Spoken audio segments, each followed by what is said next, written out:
নমস্কার বন্ধুরা, কাকলি কি দুনিয়া চ্যানেলে তোমাদের আবার স্বাগত জানাচ্ছি। আশা করছি তোমরা সকলেই ভালো আছো, আমিও ভালো আছি। বন্ধুরা, আজকে তোমাদেরকে যে গল্পটি পড়ে শোনাবো সেই গল্পের নাম সস্তার বাড়ি। লেখক গজেন্দ্র কুমার মিত্র। বন্ধুরা, গল্পটি পড়ছি। বাড়ি খুঁজে খুঁজে হয়রান, শুধু হয়রানই নয়, উদ্ভ্রান্ত। এমন সময় কল্যাণ এসে খবর দিলে উত্তর কলকাতায় একটা বাড়ি আছে। দোতলা বাড়ি, উপরে নিচে চারখানা শোবার ঘর, রান্না ভাড়ার, এছাড়া তেতলার একটা চিলে কোঠা, মাত্র ৫৫ টাকা ভাড়া। কত? তীক্ষ্ণ কণ্ঠে প্রশ্ন করে বিজয়। নিশ্চয় ১৫৫ বলতে গিয়ে কল্যাণ ভুল করেছে, শুধু ৫৫ বলে ফেলেছে। কল্যাণ কিন্তু আবারও বলে, ৫৫, শুধু ৫৫। রাজি আছো উত্তরে যেতে? উত্তরে কেন, যমের দক্ষিণ দোরেও যেতে বিজয়ের আপত্তি নেই। এমনই ওর অবস্থা তখন। কোথাও একটা আশ্রয় পেলেই বাঁচে। নিচের দুটি ঘর নিয়ে সে থাকে, ভাড়া ৫০। সেটাকে বাড়াতে না পেরে বাড়িওয়ালা তাকে তাড়াবার জন্য এমন সব কৌশল অবলম্বন করেছে যে এক মুহূর্ত সেখানে থাকাও সমস্যা।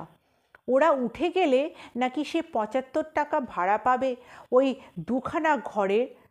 তা পাক, কিন্তু তার জন্য মানুষ এত অভদ্র হতে পারে? বিজয় বাড়ি খুঁজছে প্রাণপণে।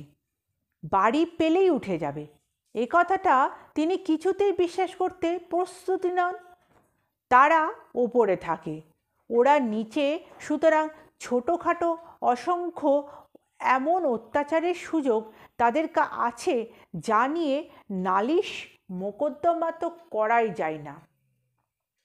৫ জনের কাছে বলতে গেলেও উপহাসাস্পদ হবার সম্ভাবনা। যারা ভুক্তভোগী নয় তারা সে দুঃখ বুঝবে না। আর তাছাড়া ছাপোষা কেরানি লোক, ১২ মাস মামলা মোকদ্দমা করারই বা সময় কই? ঝগড়াঝাঁটি করতেই বিরক্তি বোধ হয়, ক্লান্তি আসে। কিন্তু সে যাক, কল্যাণ বলে কি, ৫৫ টাকায় গোটা বাড়ি এই বাজারে? পাগল নাকি ও? গত ১.৫ মাস ২ মাস বিজয় কম করে অন্তত ১৫০ বাড়ি দেখেছে। চোরা কুঠুরির মতো দুখানা ঘর যার আছে, সে যদি বা দয়া করে ১০০ টাকা না চায় তো ৮০ চাইবেই। তাও তার না আছে জল, না আছে পায়খানা। ৩৬ ঘর ভাড়াটের জন্য হয়তো একটি কল এবং একটা পায়খানা। এমনও আছে যারা বলেই দেয়, বিপদ আপদ হয় সে আলাদা কথা, তা নইলে মোটামুটি জল আপনাদের রাস্তার কল থেকেই আনতে হবে। আবার ভাড়া যদি একটু কম হয়, ৬৫-৭০ ধাক্কা যা, সে মনুষ্যবাসের অযোগ্য। দিনের বেলা আলো জ্বালতে হয়, ভিজে স্যাঁত স্যাঁত করছে, কলতলা পায়খানার পাশের ঘর হয়তো এমনি সব জোটে। দক্ষিণ কলকাতার বাড়িগুলো এত পুরনো নয় বলেই ওর এদিকেই ঝোঁক, নইলে উত্তরে আর আপত্তি কী? সে সন্দিগ্ধ কণ্ঠে বলে, ৫৫ টাকায় একখানা গোটা বাড়ি? কীরকম বাড়ি রে? কল্যাণ একটু বিরক্তিই হয়। হাতে পাঁজি মঙ্গলবার ভাবা, একবার দেখে এলেই পারো তো। তোমার তো দুখানা ঘরের দরকার, যদি ড্যাম্প হয় নিচের ঘরগুলো নাই বা ব্যবহার করলে। তা বটে, চলো এখনই দেখে আসি। কিন্তু এ খবর কে দিলে? কল্যাণ বললে, এই আত্মীয়দেরই মধ্যে, আমার পিসেমশায়ের এক ভাগ্নি জামাইয়ের কাকার বাড়ি। কল্যাণের আত্মীয়তাবোধের সঙ্গে বিজয়ের বহুদিনের পরিচয়। সে আর বৃথা বাক্য ব্যয় করলে না, শুধু গম্ভীরভাবে বলল, তাহলে তো আপনা আপনির মধ্যে জানাশোনা, চলো বেরিয়ে পড়ি। কিন্তু বাড়ি দেখে আরও অবাক হলো বিজয়। শ্যামবাজারের মধ্যেই বাড়ি, খুব পুরনোও নয়, নিচের ঘরগুলোতেও বাস করা যায় স্বচ্ছন্দে, জল কল সব সুবিধে, দিব্যি বাড়ি। বিজয় দেখে শুনে আত্মবিশ্বাসী সুরে বললে, তুই নিশ্চয়ই ভুল শুনেছিস কল্যাণ, এবারে 55 হতেই পারে না, হয় ভুল শুনেছিস আর নয়তো ঠাট্টা করেছে তোর কাকা। অত কথার দরকার কি তোর? কল্যাণ বলে, আজই চল না, দুপুরবেলা অফিস থেকে বেরিয়ে গিয়ে বাড়িওয়ালাকে ভাড়া জমা দিয়ে রসিদ নিয়ে আসবি, তাহলেই তো বিশ্বাস হবে তোর। ওদের অফিস আমাদের অফিসের দুখানা বাড়ি পড়ে। বিজয় তবু প্রশ্ন করে, ক বছরের অ্যাডভান্স দিতে হবে? হয়তো তাতেই মেরে দেবে রে, কিংবা সেলামি।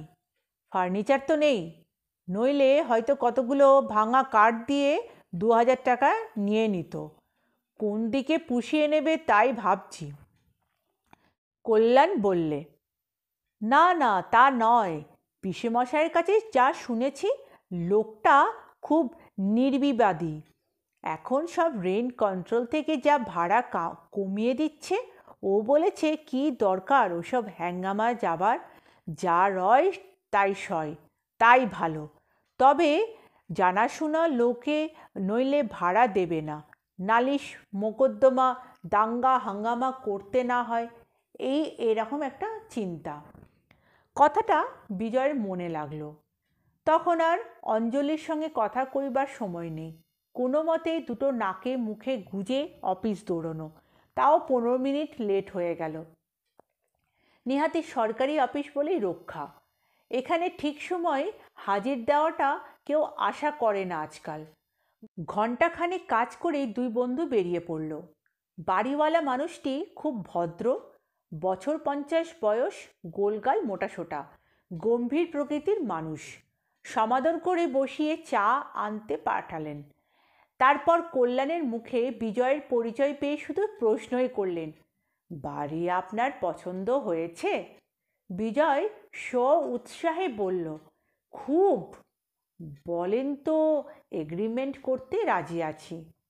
না না, থাক, মানে আমি কি চাই জানেন, কোনো পক্ষেই কোনো বাধ্যবাধকতা থাকবে না, আপনি বা বাধা পড়বেন কেন? কিন্তু সে যে আবার বিপদ, 2 মাস বাদেই যদি আপনি বলেন 150 টাকা ভাড়া দাও, নইলে পথ দেখো, আমি বেশি ভাড়া পাচ্ছি, তখন এই বিপদেই তো দিশেহারা, আবার ভাজনা খোলা থেকে আগুনে ঝাঁপ দেব? না না, সেসব কোনো ভয় নেই, আমি জেন্টলম্যানস ওয়ার্ড দিচ্ছি। বলেন তো আমার তরফ থেকে আমি একটা লিখে দিচ্ছি যে 1 বছরের মধ্যে ভাড়া বাড়াবো না, তারপর বাড়ালে কত বাড়াবো বলুন? 55 টাকা তো 100 টাকা হতে পারবে না। সে ভালো কথা, এখন তাহলে আমাদের কি করতে হবে? বাড়িওয়ালা নীরবে কিছুক্ষণ পেপার ওয়েটটা নিয়ে নাড়াচাড়া করে বললেন, ভালো হয় যদি 2 মাসের ভাড়া জমা রাখেন, এছাড়া প্রতি মাসের ভাড়া আগাম দিতে হবে। এই জমাটা 2 মাস থাকার পর মাসে মাসে 10 টাকা করে কাটা যাবে, আর যদি তার আগেই উঠে যান বা ভাড়া ঠিকমতো না দেন তো ও টাকা বাজেয়াপ্ত হবে।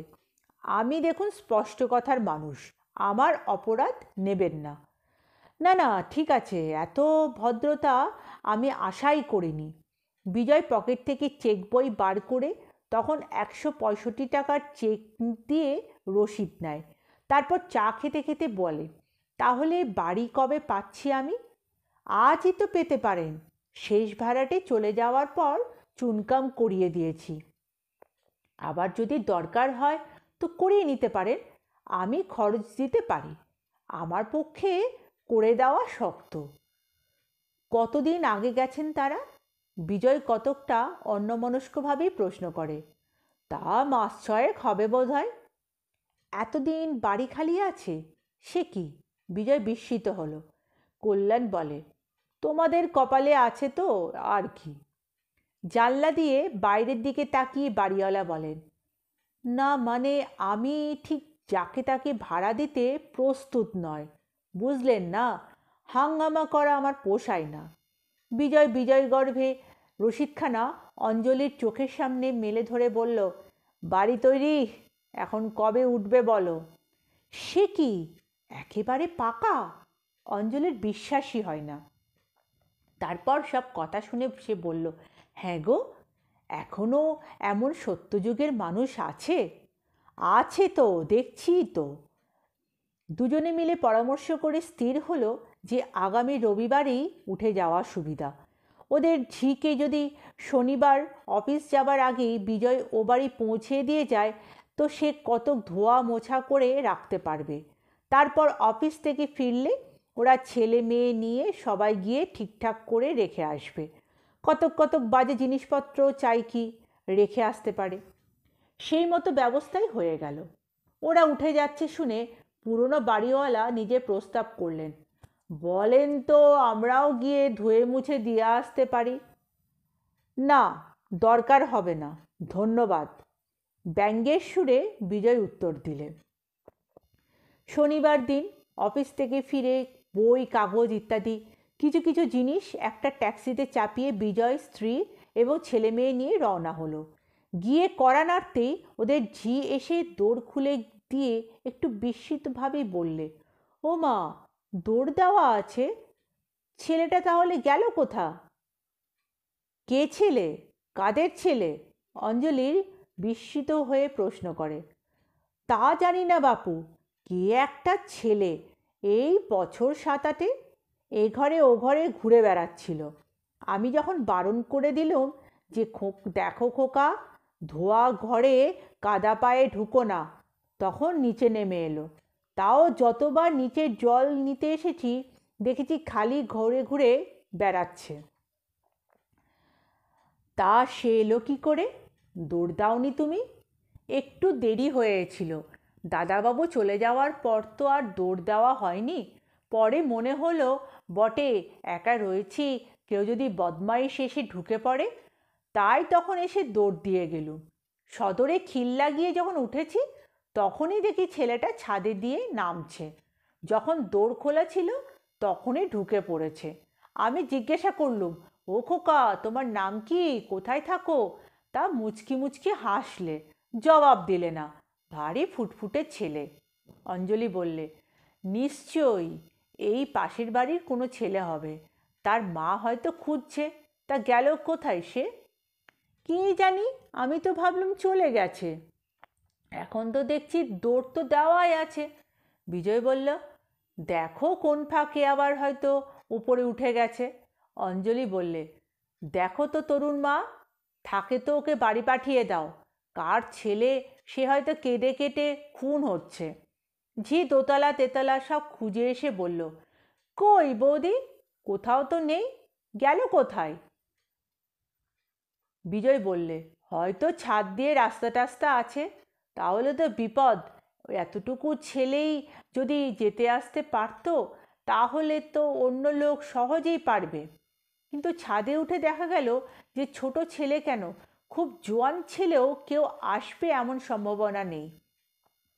একদিকে গলি, অপর 3 দিকেই উঁচু উঁচু বাড়ি, আসা যাওয়ার পথ নেই। তখন সকলেই মুখ চাওয়াচাওয়ি করল।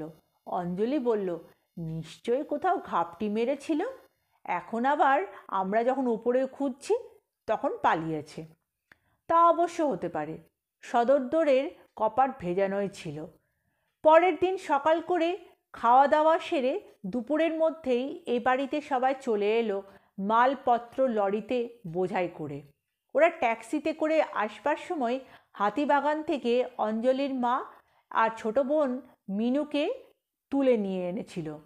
মা সব গোছ গাছ করে দিয়ে বিকেলে চা খাবার খাইয়ে সন্ধ্যাবেলায় চলে গেলেন। মিনু রইল। নতুন বাড়িতে অনেক কাজ, দিন কতক থাকলে সুবিধাই হবে এই ভেবে অঞ্জলিই তাকে রেখে দিল। সন্ধ্যার পর অঞ্জলি মিনুকে ডেকে বলল, আমি ততক্ষণ রুটিগুলো সেঁকে নিই। তরুর মা বেলে দেবেক্ষণ। তুই খুকিকে দুধ খাইয়ে ঘুম পাড়িয়ে দে তো।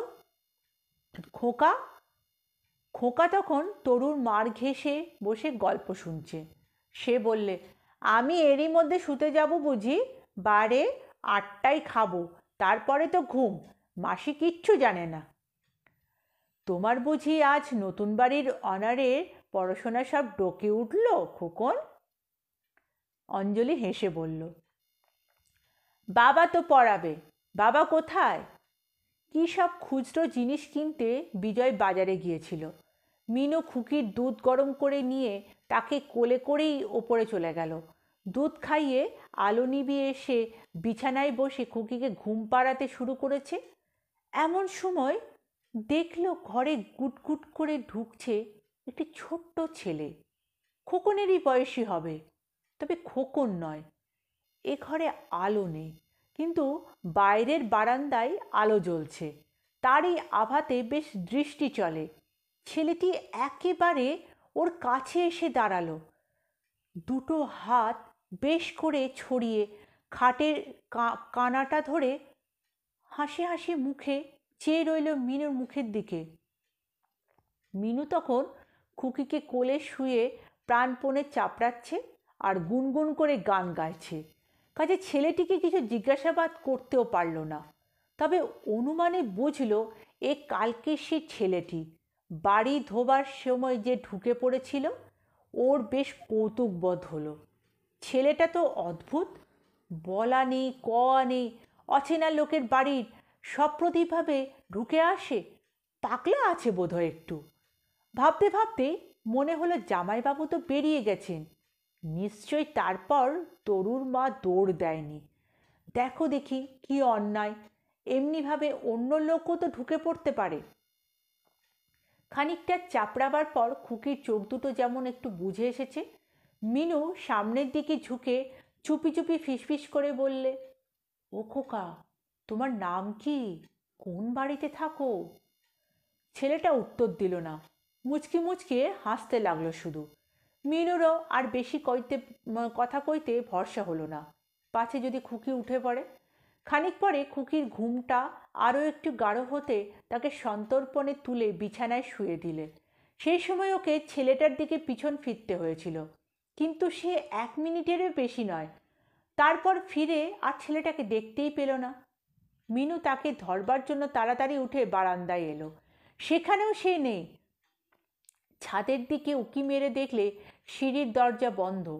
পাশের ঘরেও কেউ নেই, নিশ্চয়ই নিচে গেছে। সে নিচে নামছে এমন সময় কটকট করে সদরের কড়া নড়ে উঠল। সঙ্গে সঙ্গে বিজয়ের ডাক, খোকন। মিনুই গিয়ে তাড়াতাড়ি দৌড় খুলে দিল। তারপর আবার বন্ধ করে দিয়ে ভেতরে এসে তরুর মাকে জিজ্ঞাসা করলে, তরুর মা, তখন জামাইবাবু যাওয়ার পর কত পড়ে দৌড় দিয়েছিলে? ও মা, কি বলছো গো, আমি তো ওনার সঙ্গে গিয়েই দৌড় দিয়ে এলুম। বিজয়ও সায় দিলে, হ্যাঁ, আমি তো ডেকে নিয়ে গেলুম যে। নতুন পাড়া, কিছু কি বলা যায়? কেমন লোক সব, চোর ছ্যাঁচোর সব হতো কিনা কে জানে। কিন্তু কিন্তু তাহলে ছেলেটা গেল কোথায়? কে ছেলে রে? অঞ্জলিও বেরিয়ে আসে। ওই একটা খোকা, খোকনের মতন হবে, কি আর একটু বয়স বেশি। খুকিকে যখন ঘুম পাড়ালো সমস্তক্ষণ আমার কাছে সে দাঁড়িয়ে রইল। তারপর যেমন পেছন ফিরে খুকিকে শোয়াতে গেছি, কোথায় যে পালিয়ে গেল। ওকেও বোধহয় তরুর মা দেখেছিল সেদিন। অঞ্জলি একটু চিন্তিত মুখে বলল, গেলই বা কোথায়? সে না হয় দুপুরবেলা রাস্তা দিয়ে এসেছিল, আজ এই রাত্রিরে ওর বাপ মা ছেড়ে দিয়েছে। কোথা দিয়ে ঢুকেছে বাড়িতে? সত্যি এটা দেখা দরকার। ওরা এদিক ওদিক দেখলে, খাটের নিচে, সিঁড়ির কোণ, বাথরুম, ওপরের ছাদ পর্যন্ত, কোথাও তার চিহ্ন পর্যন্ত নেই। এবার বিজয় একটু চিন্তিত হলো। তাই তো, সদর দৌড় বন্ধ, বাড়ি থেকে বেরোবার আর কোনো রাস্তা নেই, গেল কোথায়? খানিকক্ষণ সবাই চুপ করে থাকার পর তরুর মা সভয়ে বলল, হ্যাঁ বাবু, ভূত টুত নয় তো? রাম রাম। দূর দূর, চুপ কর তো। তাকে ধমক দিয়ে ওঠে অঞ্জলি। ওইটুকু ছেলে, ভূত শুনেছিস কোথাও? তা বটে বাপু, স্বীকার করে তরুর মা। শুনিনি তো কখনো খোকা ভূতের কথা।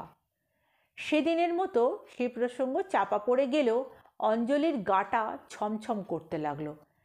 আগে কথা ছিল যে বড় ঘরে অঞ্জলির ছেলে মেয়ে এবং বোনকে নিয়ে শোবে, বিজয় থাকবে পাশের ঘরে, ঝি শোবে নিচে। কিন্তু তরুর মার মুখের চেহারা দেখে তাকেই পাশের ঘরের ব্যবস্থা করে হলো। বিজয় বড় ঘরের মেঝেতে শুলো, আলাদা বিছানা করে। কিন্তু এরপর দুটো দিন কাটল নিরুপদ্রবে। বিজয় খেপাতে শুরু করলে মিনুকে। ওটা তোমার অলস মস্তিষ্কের কল্পনা মীনাবতী। তরুর মা যেমন দিন দিন দুপুরে ভূত দেখে, তুমি আবার সে কথা শুনে ভাবলে বুঝে তুমিও দেখছো। ওইটে ইনফ্লুয়েন্স করলে আর কি তোমাকে। আপনার যেমন কথা। মিনু ঝংকার দিয়ে ওঠে। সন্ধ্যাবেলায় বুঝি স্বপ্ন দেখে কেউ? স্বপ্ন নয়, স্বপ্ন নয়, কল্পনা। তুমুল কৃত্রিম কলহ জমে ওঠে শালি আর ভগ্নিপতির মধ্যে। বুধবার দিন, কিন্তু আবার দেখা গেল তাকে। এবার দেখলেন খোদ কর্তায়। কি একটা উপলক্ষে অফিস সেদিন বন্ধ ছিল। টানা একটা দিবানিদ্রা দিয়ে বেলা 4টে নাগাদ বিজয় ছাদে উঠে পায়চারি করছিল। খোকন তার মামার বাড়ি গেছে সকালে, খুকি তখনও ঘুমোচ্ছে। মিনু, অঞ্জলি, তরুর মা নিচে রান্নাঘরে চায়ের জল চাপিয়ে দুই বোনে বসে গল্প করছে। তরুর মা কলতলায় বাসন মাজছে। সমস্ত দোতলাটা নির্জন এবং নিস্তব্ধ। ছাদের একটা কোণ থেকে নিচের ঘরের বড় বিছানাটা দেখা যায়। পায়চারি করতে করতে হঠাৎ সেই কোণে এসে থমকে দাঁড়িয়ে যায় বিজয়। ঠিক সেদিকে চায়নি সে। চোখের পাশে দৃষ্টি যে আবছায়া থাকে একটা, তাতেই মনে হলো যেন ঘরে নড়ছে কি একটা নিয়মিতভাবে। তখন ভালো করে তাকিয়ে দেখল সে একটা বছর সাতেকের ছেলে খাটের পাশে দাঁড়িয়ে দাঁড়িয়ে ঘুমন্ত খুকিকে হাওয়া করছে। দিব্যি ফুটফুটে ছেলে, পরনে হাফ প্যান্ট, খালি গা, এক দৃষ্টি চেয়ে আছে সে খুকির দিকে। চোখের দৃষ্টিতে অগ্রজে সস্নেহ অথচ সকৌতুক ভাবটি ফুটে উঠেছে। ভালো করে তখনও এর পরিপূর্ণ অর্থটা মাথায় যায়নি। বিজয় কয়েক মুহূর্ত মুগ্ধ দৃষ্টিতে তাকিয়ে রইল। তারপরই সব ইতিহাসটা মনে পড়ায় ছেলেটিকে অতর্কিতে গিয়ে ধরবে বলে পা টিপে টিপে যতদূর সম্ভব দ্রুত গতিতে নেমে এলো। নিচে নামতে বড়জোর 2 মিনিট গেছে সব শুদ্ধ, কিন্তু কই সে তো নেই।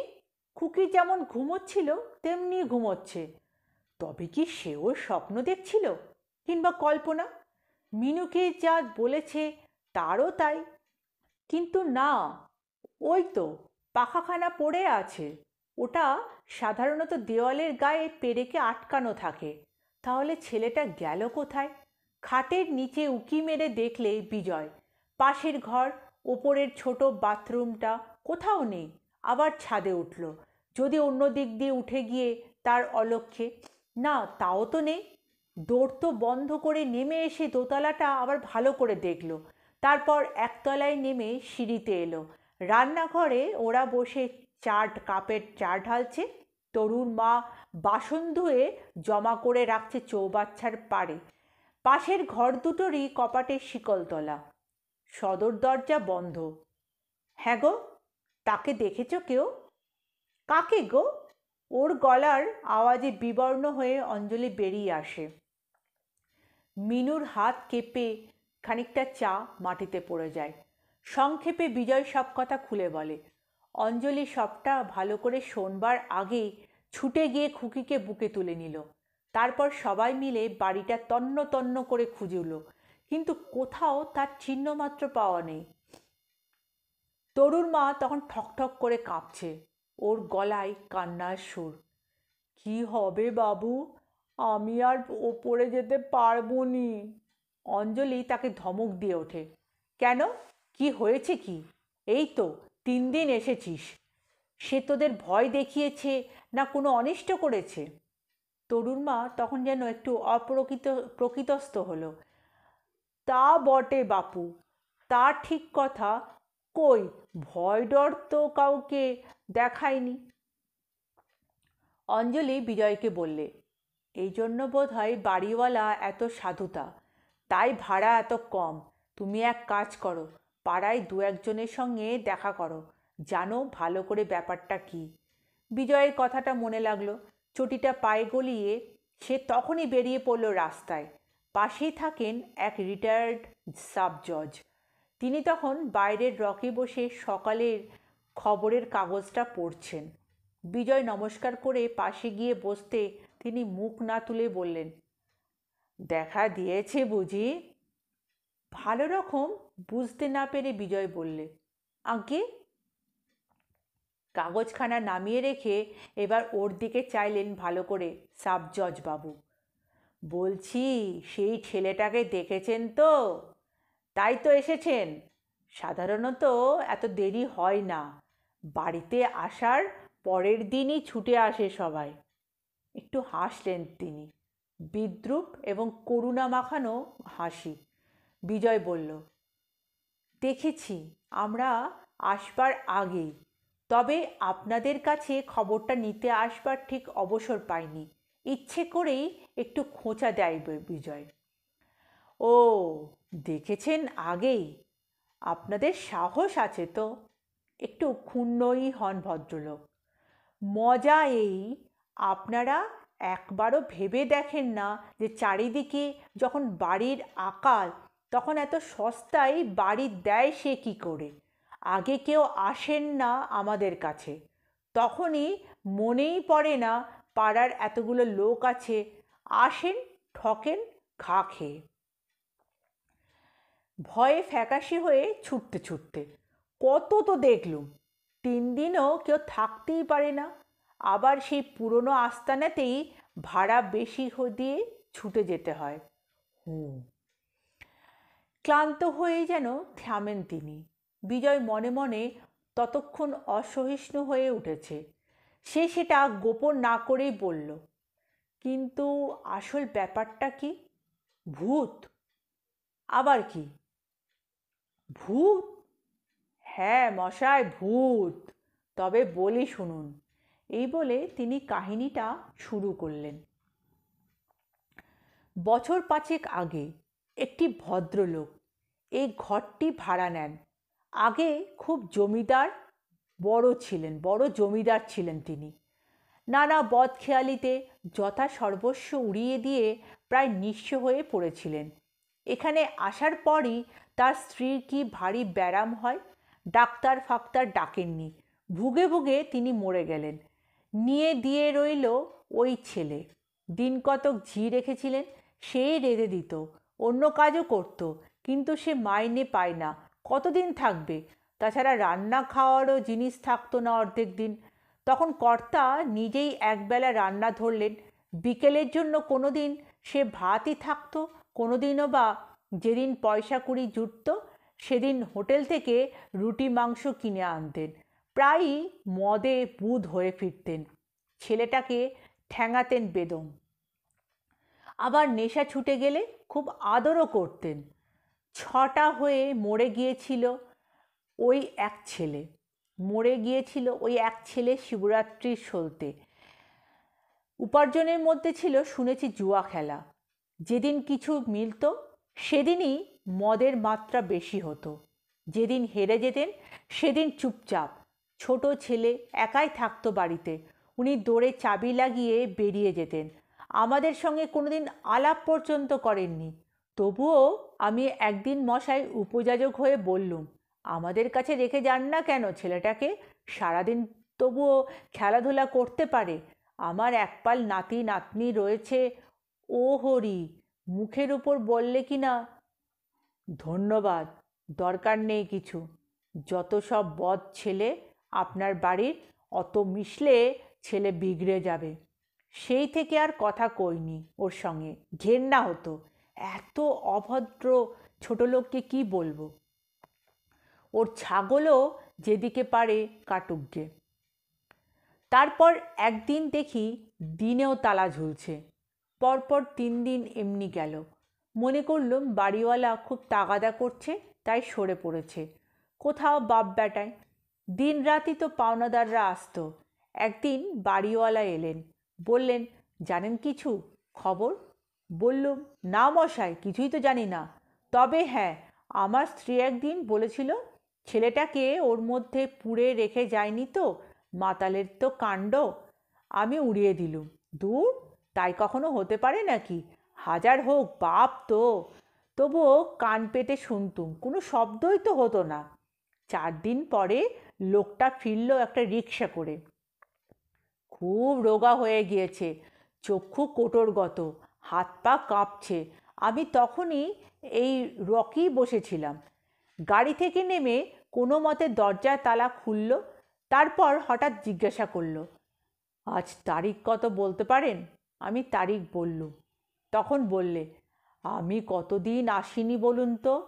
তা 4-5 দিন হবে। তখন চিৎকার করে কেঁদে উঠল, আমার খোকা। বলতে বলতেই সাবজজ বাবুর চোখে জল এসে গিয়েছিল। চশমা খুলে কোঁচার খুঁটে চোখটা মুছলেন। বিজয় রুদ্ধশ্বাসে প্রশ্ন করল, তারপর? আমি তো অবাক। খোকা ওর মধ্যে ছিল নাকি? চলুন চলুন না, কি কি সর্বনাশ! ভেতরে গিয়ে দেখি। ঠিক তাই, বিছানায় শুয়ে পড়ে আছে। তখনও প্রাণটা ধুক ধুক করছে। তবে সে যে বেশিক্ষণ নয় তা দেখেই বুঝলুম। ঘরে খাবার মতো একটা জিনিসও ছিল না। তার উপর ছেলেটা নাকি কিছুদিন ধরেই ভুগছে। এই 5 দিনের উপবাসে একেবারে শেষ হয়ে এসেছে। কি লক্ষ্মী ছেলে মশাই! একটু আওয়াজ করেনি, কাঁদেনি, কাটেনি, কিছু নয়। বরং ওর বাবা যখন এসে চিৎকার করে ডাকলে, খোকন রে বলে, একবার একটু চোখ চেয়ে হাসল। আমি গেলুম ছুটে ডাক্তার ডাকতে। কিন্তু ডাক্তার কি করবে আর? সন্ধেবেলায় ছেলেটা মরে গেল। তারপর বাপটা 3 দিন ছিল পড়ে। খুঁচিয়ে খুঁচিয়ে যা জানলুম, ওর জুয়ার আড্ডায় সেদিন বুঝি অনেক টাকা জিতেছিল। যে বেশি হেরেছিল সে ওর টাকাটা কেড়ে নেওয়ার মতলবে মদের সঙ্গে ধূত্রর রস মিশিয়ে খাইয়ে দেয়। তাতে 3-4 দিন ওর কোনো হুঁশই ছিল না। তারাও টাকা কড়ি নিয়ে সরে পড়েছে। এদিকে এই কাণ্ড। 3 দিন লোকটাও মুখে জল দিলে না। আবার একটা নরহত্যা হয় দেখে আমরা একদিন জোর করে তাকে ভাত খাওয়ালুম। খেয়ে এখানেই পড়ে ঘুমালো। তারপর সন্ধ্যাবেলায় উধাও, আর ফেরেনি। বেঁচে আছে কি মরে গেছে তা জানি না। বাড়িওয়ালা পুলিশ কেস করে তালা ভাঙিয়ে মালপত্র ফেলে দিয়ে বাড়ি চুনকাম করে দিয়ে নিশ্চিন্ত। কিন্তু তারপর আর ভাড়া হয় না। যে আসে সেই ছেলেটিকে দেখে। কারোর কোনো অনিষ্ট করেনি কখনো। তবুও ভূত দেখে কে আর কেউ থাকে বলুন? বিজয় ফিরে এসে আনুপর্বিক সব কাহিনীটা খুলে বলল অঞ্জলির কাছে। মিনু তো কেঁদেই ফেললে। অঞ্জলির চক্ষু সজল হয়ে উঠল। আহা বাছা রে! বিজয় একটু চুপ করে থেকে বলল, তাহলে এখন কি করা যায়? আবার সে পুরনো বাড়ি? অঞ্জলি উপস্থিত সকলকে বিস্মিত করে বলল, কি আর করব, আমি এখানেই থাকব। সে তো আমাদের কোনো অনিষ্ট করছে না। আত্মা একা থেকে হাঁপিয়ে ওঠে, তাই সে। আমার কোনো ভয় নেই। তরুর মা বলল, তাই বলে ভূতের সঙ্গে থাকবে? এই তো 3 দিন রইলি, কি করেছে সে তোর? অত ভয় হয় রামকবচ নিগে যা। না না, সে কথা কি বলছি? আমি কি আমার লেগে বলছি? ছেলে মেয়েগুলো রয়েছে, অপ্রতিভভাবে বলে সে। তা থাক, ওদের সে ভালোবাসে, নইলে খুকির গরম হচ্ছে দেখে সে বাতাস করবে কেন? কিন্তু সবচেয়ে আশ্চর্যের ব্যাপার হচ্ছে এই যে সেদিন থেকে সে এ বাড়ি ছেড়ে দিলে একেবারে। আর কোনো দিন কখনো কেউ তাকে দেখতে পায়নি। অঞ্জলি বরং দুঃখই করেছে। আহারে, আমি দেখতে পেলুম না একবারও, তোমরা সবাই দেখে নিলে। বিজয় বলে, সে বেচারিকে সবাই ভয় করেছে, তোমার মতন ভালোবাসিনি কেউ। ওই ভালোবাসাটুকুর জন্যই তার তৃষিত আত্মা মুক্তি পাচ্ছিল না বোধহয়। এবার সে স্বর্গে চলে গেছে। অঞ্জলি ছলছল চোখে বলল, তা হোক, এবার মহালয়ায় আমি তার নামে 3টি বামুন খাইয়ে দেব। মিনু বলে, মাঝখান থেকে আপনি কিন্তু একটা সস্তায় বাড়ি পেয়ে গেলেন জামাইবাবু। তা বটে, বিজয়ও হাসে। বন্ধুরা, কেমন লাগলো আমার এই গল্পটি? যদি ভালো লাগে তাহলে কমেন্ট করে অবশ্যই জানিয়ে দিও, ঠিক আছে? আমি কমেন্টের অপেক্ষায় বসে থাকবো কিন্তু। আর আমার চ্যানেলটিকে লাইক আর সাবস্ক্রাইব করে দিও, ঠিক আছে? আর পারলে সবার কাছে শেয়ার করে দিও, ঠিক আছে? আজকের মতন বিদায় নিচ্ছি বন্ধুরা, সবাই ভালো থাকবে কিন্তু।